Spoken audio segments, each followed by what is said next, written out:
Doing another cardboard rock video, as I've made a lot of rocks using this method, but I wanted to show another way that I use cardboard to make rock through cardboard templates. I've made lots of individual rocks. I've made many cement anvils and a ton of water features using cardboard rock technology.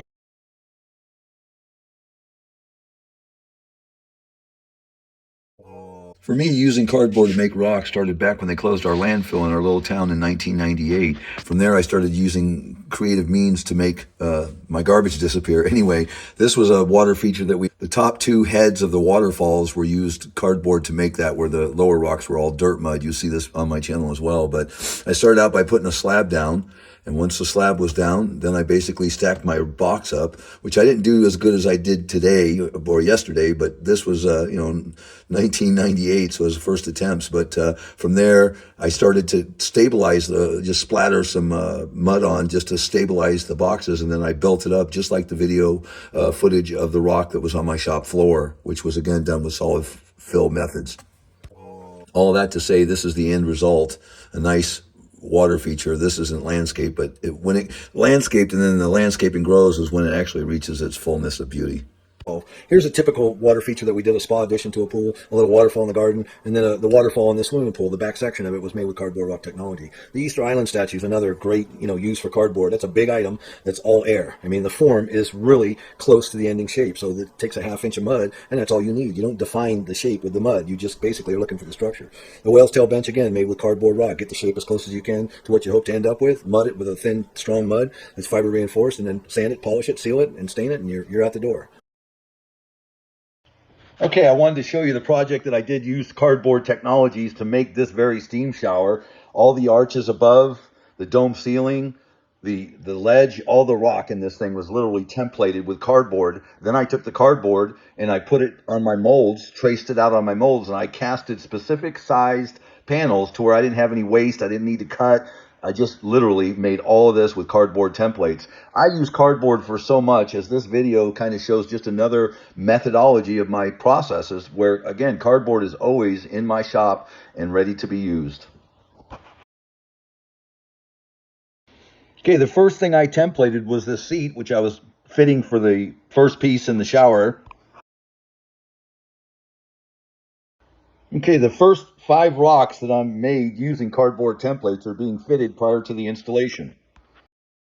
Okay, in this clip, you're seeing the 5 stones that for the wall is already installed. I'm now getting ready to mud the seats in place. In this clip, the seats are finished, and now I'm working on the stacked stone horizontal band that you'll see go all the way around the shower, and above that is cardboard templating. Again, I wanted to see the effect of my shelf, and then it goes all the way around this shower as well. Now you're seeing the actual ledge have been completed. The forms are still there while it dries, but now I'm starting to work on these arches, which I'm cardboard templating as well. This particular clip really brings home why the cardboard template. I originally made the arches much wider, and once I saw them up, then I decided to make them smaller, like the one on the left. At that point, the 20-inch octagon light rock cover, went from 20 inches down to 14. Again, templating saves you a lot of time and effort. In this clip, the arch templates are all perfectly ready to be casted into panels. Now I'm fitting the rocks that go above the ledge. One of the center on each side has the shower head coming through it, so it's a little different. All again being made with cardboard templates. Now you're seeing me use the cardboard templates wherein I'm casting the individual pieces. Again, no waste of mud, no cutting, just cast them and you're ready to start using them. Now we can see the actual pieces that I've just casted in place and ready to go to the next step.